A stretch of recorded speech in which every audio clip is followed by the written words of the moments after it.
पानी के सैलाब से बचने वालों का महंगाई के सैलाब में जी हां बचना महाल नजर आ रहा है। महंगाई का रेला बढ़ता जा रहा है, अवाम बेहाल होने लगे हैं। पाकिस्तान से मुतल्लिक आपको खबर दे तो महंगाई में 49 साल की बुलंदतरीन सतह पर जा पहुंची है। महंगाई 27% से तजावुज हो चुकी है। इदारे शुमारियात ने अब तक के आदाद-ओ-शुमार जारी कर दिए। बिजली, पेट्रोल, सब्जियां, फल, हर चीज की कीमतों ने नए रिकॉर्ड बना लिए हैं। टमाटर की कीमत 53% तक बढ़ने से शहरियों के चेहरे भी लाल हो गए। दाल मूंग 15%, सब्जियां 13%, माश की दाल 12.5% और अंडों की कीमत 8% बढ़ चुकी है। तो अब खाया क्या जाए? एक साल में बिजली 123% महंगी हुई। पेट्रोल की कीमत में 84% तक इजाफा हो चुका। मुसलसल बढ़ती महंगाई ने आवाम की तो चीखें निकाल दी।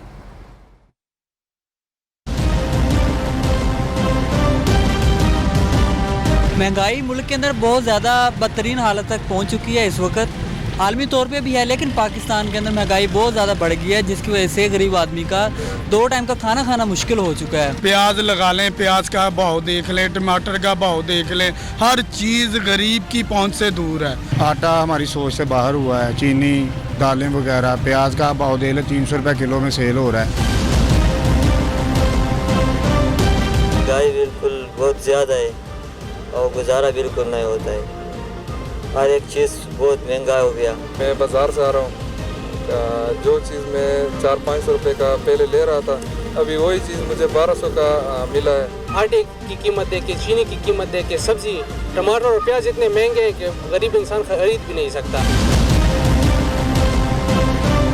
बजट इतना होता नहीं है जितना बजट बिल की सूरत में, सब्जियों की सूरत में और सूरत में हमारे पास अब आ रहा है। बहुत परेशानी है हमें इस मामले में।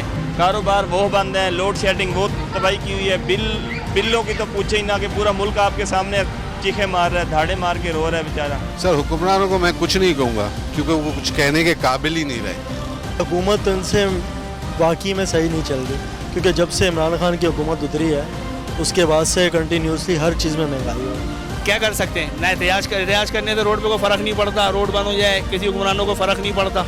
इतने एहतियाज करे ताजिरों ने, आज तक क्या रिजल्ट मिला है?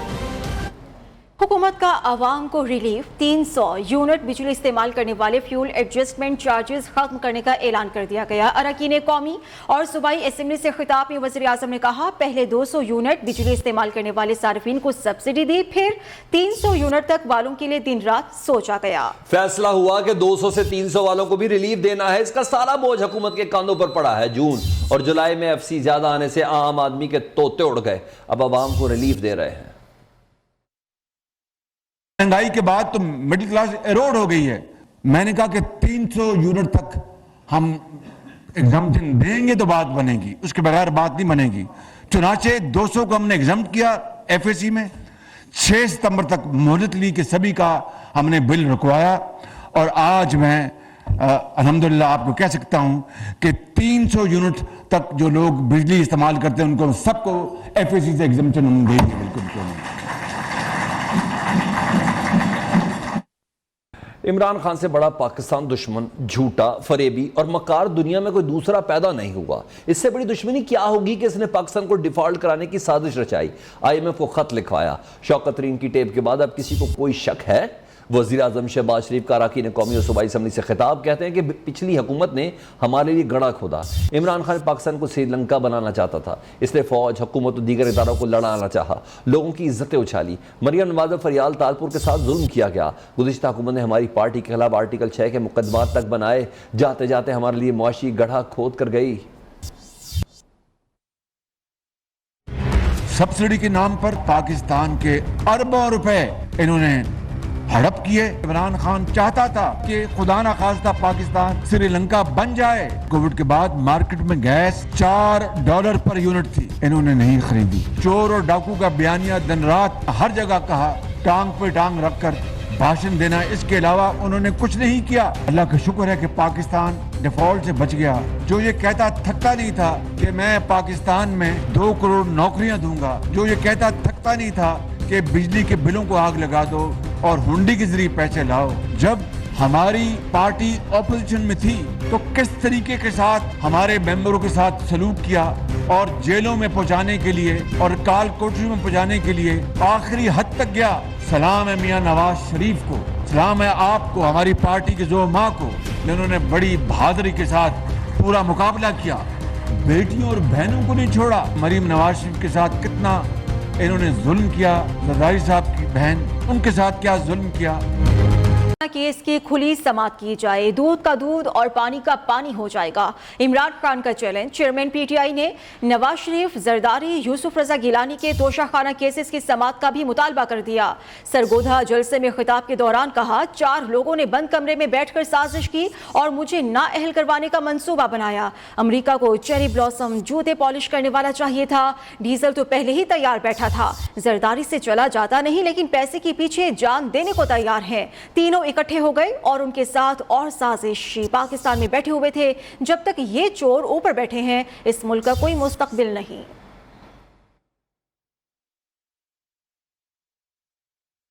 खातून जज और आईजी को धमकियां देने के केस में इमरान खान की अबूरी जमानत में 12 सितंबर तक तौसी। अदालत ने पुलिस को मुमकिना गिरफ्तारी से रोक दिया। सिक्योरिटी वजूहात पर हाजिरी से इस्तिस्ना की दरख्वास्त मुस्तरद होने पर इमरान खान को खुद अदालत पेश होना पड़ा।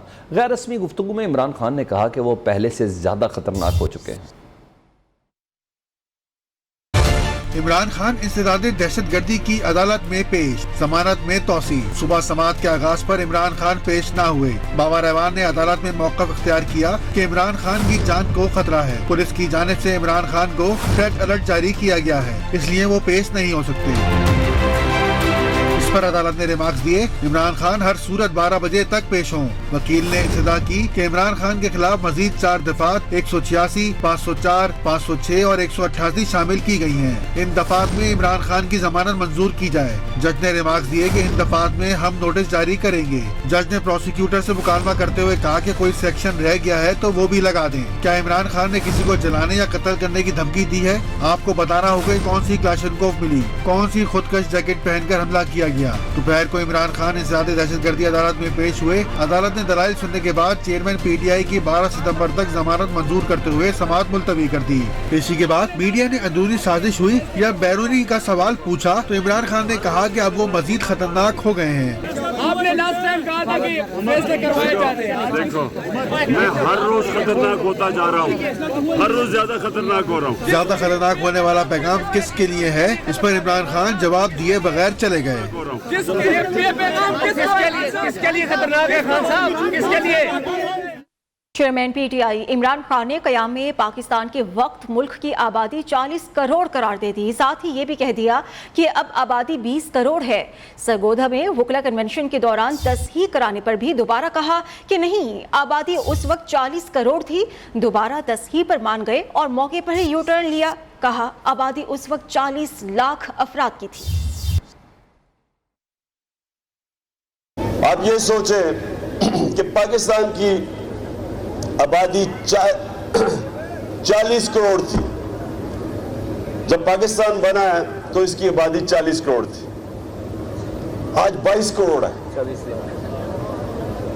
40 लाख 40 लाख नहीं 40 करोड़।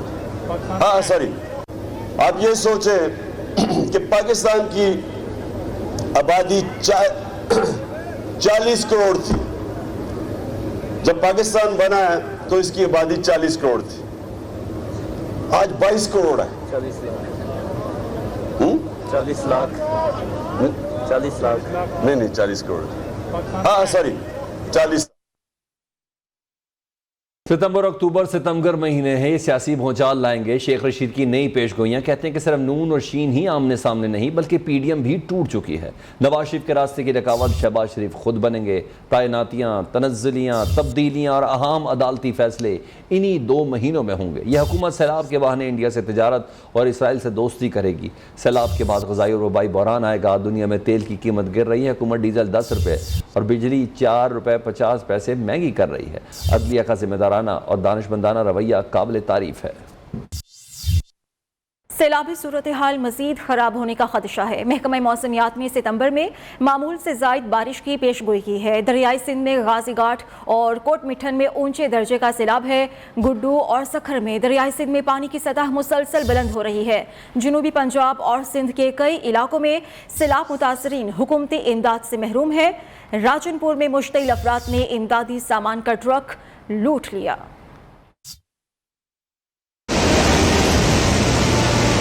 दरियाए सिंध में जनूबी पंजाब में ऊंचे दर्जे का सैलाब है। गुड्डू और सक्खर में दरियाए सिंध में पानी की सतह मुसलसल बुलंद हो रही है। सैलाब के बायस गाजी घाट, झोकोत्रा, कोटमिट्ठन और दीगर इलाकों में स्परबंद को खतरात है। कश्मोर, कंदकोट में बख्शापुर और गौसपुर कच्चे के कई इलाके ज़ेर-ए-आब आ चुके हैं। जनूबी पंजाब में कई मकामात पर सैलाब मुतासिर हुकूमती इमदाद से महरूम है। उन्होंने सख्त धूप से बचने के लिए खैमे और तरपाल देने का मुतालबा किया है। उधर फाजिलपुर में मुतासिर ने इमदादी सामान के ट्रक पर धावा बोल दिया। यरगमाल बनाने के बाद सामान निकालते रहे। सिंध के जिला दादू में भी मुतासिर खुले आसमान तले रहने पर मजबूर हैं। खवातीन और बच्चे ग़िज़ाई किल्लत का शिकार होने लगे हैं। खाने पीने की अशिया मैसर नहीं, बीमारियां फैलने से मुश्किलात बढ़ गई हैं। जैकबाबाद की तहसील ठल में मकान की छत गिरने से एक शख्स जाँ भाग हो गया। गांव के चारों अतराफ पानी से मैयत गुजार कर तदफीन के लिए ले जाया गया। Army chief general Qamar Javed Bajwa के जनूबी पंजाब के सलाम मुतासर इलाके रुझान और डेरा इस्माइल खान के दौरे सिपा सलाह ने सलाम मुतासरीन से मुलाकात की। ISPR के मुताबिक आर्मी चीफ सलाम मुतासरीन में घुल मिल गए, उनके मसाइल सुने, उनकी दाद रसी की यकीन दहानी करवाई। आर्मी चीफ ने सलाम मुतासरीन को फराहम की जाने वाली अशिया खुरनोश का मुआयना किया। सिपा सलाह ने पाक फौज की जानिब से लगाए गए मेडिकल कैंप का दौरा भी किया। उन्होंने हिदायत की कि FC जनूबी खैबर पख्तूनख्वा के दस्ते ज़रूरत की घड़ी में सूबे के बहादुर अवाम की बरवक्त मदद यकीनी बनाएं। इस मौके पर सलाम मुतासरीन ने आर्मी चीफ का शुक्रिया अदा किया। पाकिस्तान जिंदाबाद, पाक फौज जिंदाबाद के नारे भी लगाए।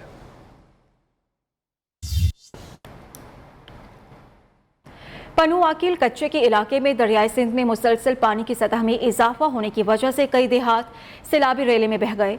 सैलाब की वजह से बेघर होने वाले खानदानों ने रिलीफ कैंप में पनाह तो ले ली, लेकिन रिलीफ कैंप में कोई इंतजामात नहीं है। क्या हालात हैं, अली रजा मलिक से हम जानेंगे जो कि रिलीफ कैंप पर मौजूद हैं। पन्नू आकिल के कच्चे में बेघर होने वाले जो अफराद हैं वो रिलीफ कैंप पर पनाह ले रहे हैं। पन्नू आकिल शहर के government boys higher secondary school में रिलीफ कैंप कायम की गई है। रिलीफ कैंप पे यहाँ पर जो है सैलाब मुतासरीन ने यहाँ पर आकर पनाह ली है और इस रिलीफ कैंप पर इंतजामिया की जानिब से मुतासरीन के लिए कोई भी सहूलियात नहीं है। इस वक्त हमारे साथ रिलीफ कैंप पर यहाँ पर मुतासरीन मौजूद है। आइए उनसे जानते हैं कि उनका क्या कहना है, उनको क्या सहूलियात यहाँ पर मुहैया हैं। हमें ना तो टाइम पे खाना दिया जा रहा है, ना कोई राशन, न तरपाल, कुछ भी नहीं। हम बेघर होकर यहाँ आए या और हुकूमत हमारी कोई सार संभाल नहीं रही। हमारे फसल तबाह हो गए, बिल्कुल हम कंगाल होकर यहाँ आए। इंतजामिया की जानिब से रिलीफ कैंप पर कोई भी सहूलियात नहीं दी गई है, ना ही तो यहाँ पर खाने की कोई सहूलियात है, ना ही बिजली की यहाँ पर कोई सहूलत है। बिजली बंद होने की वजह से यहाँ पर जो है मच्छरों की भरमार है। मच्छरों की भरमार के बाद यहाँ पर लोग बीमार हो रहे हैं। वज़ीर आला पंजाब चौधरी परवेज़ इलाही और साबिक़ वफाकी वज़ीर बोनस इलाही का ज़हूर इलाही स्टेडियम का दौरा। इमरान खान के कल होने वाले जलसे के इंतजामात का जायज़ा लिया। जलसे के लिए बेहतरीन इंतजामात की हिदायत की। चौधरी परवेज़ इलाही ने कहा कि गुजरात कल भी इमरान खान का था, आज भी है। कल का जलसा गुजरात की तारीख का सबसे बड़ा जलसा होगा। वज़ीर आला पंजाब चौधरी परवेज़ इलाही और साबिक़ वफाकी वज़ीर बोनस इलाही का ज़हूर इलाही स्टेडियम का दौरा। इमरान खान के कल के होने वाले जलसे के इंतजामात का जायज़ा लिया। इस जलसे से मुतल्लिक पहले ही बहुत सी बातें हो चुकी कि इमरान खान इस जलसे के अंदर शायद कोई बड़ा इंकशाफ करने वाले हैं या बड़ा खिताब करने वाले हैं। परवेज़ इलाही खुद इस सिलसिले में कह रहे थे कि गुजरात का ये जलसा तारीखी होगा। खबर लाहौर मुनावा के करीब स्विमिंग पूल में 10 साला बच्ची के कत्ल का केस। पोस्टमार्टम रिपोर्ट में बच्ची से ज्यादती की तस्दीक हो गई है। रिपोर्ट के मुताबिक मुलजमान ने ज्यादती के बाद बच्ची को पानी में डुबोकर मार डाला। इस वाक़े और अब तक की पेशरफ्त पर बात करते हैं हमाद असलम हमारे नुमाइंदे से। हमाद, बताइएगा इस वाक़े से मुतल्लिक पोस्टमार्टम रिपोर्ट में और क्या चीज़ें सामने और शक का इजहार है किसी पे? जी बिल्कुल, लाहौर के इलाके मनावा में 28 अगस्त को स्विमिंग पूल से 10 साला बच्ची की लाश मिली थी। 10 साला बच्ची अपने बहन और भाई के साथ स्विमिंग पूल की तरफ गई थी और वहां से फिर मुर्दा हालत में पाई गई। पुलिस की तरफ से लाश को कब्जे में ले लिया गया था और अब पुलिस की तरफ से तफ्तीश को आगे लेकर चला जा रहा है और पोस्टमार्टम रिपोर्ट बच्ची की सामने आ गई है। मुक्तला बच्ची से ज्यादती की 2 मरतबा कोशिश की गई। मुलजमों ने ज्यादती के बाद बच्ची को पानी में गोता देकर कत्ल किया है। रिपोर्ट में ये इंकशाफ हुआ है। जबकि दूसरी तरफ DIG इन्वेस्टिगेशन अतर इस्माइल का कहना है कि लाश मिलने वाले शाहिद को फॉरेंसिक एजेंसी भिजवा दिया गया है। फॉरेंसिक रिपोर्ट आने के बाद ज्यादती और कत्ल का हतमी फैसला किया जाएगा। मेडिकल रिपोर्ट के मुताबिक ज्यादती साबित हो चुकी है और पुलिस ने बच्ची को कत्ल करने के शुबा में स्विमिंग पूल के मालिक को उसी रोज गिरफ्तार कर लिया था। जबकि स्विमिंग पूल में काम करने वाला एक जो मुलाजिम था वो मफरूर है, जिसकी गिरफ्तारी के लिए CI और इन्वेस्टिगेशन टीमें मुश्तरका तौर पर कार्रवाई के लिए रेड कर रही हैं, लेकिन ताल पुलिस मरकजी मुलजम को गिरफ्तार नहीं कर। ठीक, बहुत शुक्रिया हमाद। आज इंटरबैंक मार्केट में रुपया 15 पैसे मजबूत हुआ। सुबह की ट्रेडिंग में डॉलर की कीमत ₹1.5 तक गिर गई थी। लंच के बाद डॉलर ने सर उठाना शुरू किया और ₹1.35 रिकवर कर लिया। मार्केट में कारोबार जब बंद हुआ तो डॉलर 15 पैसे बढ़कर ₹218.60 पर बंद हुआ। IMF के मुआहदे के बाद रुपया मजबूत होना शुरू हुआ है।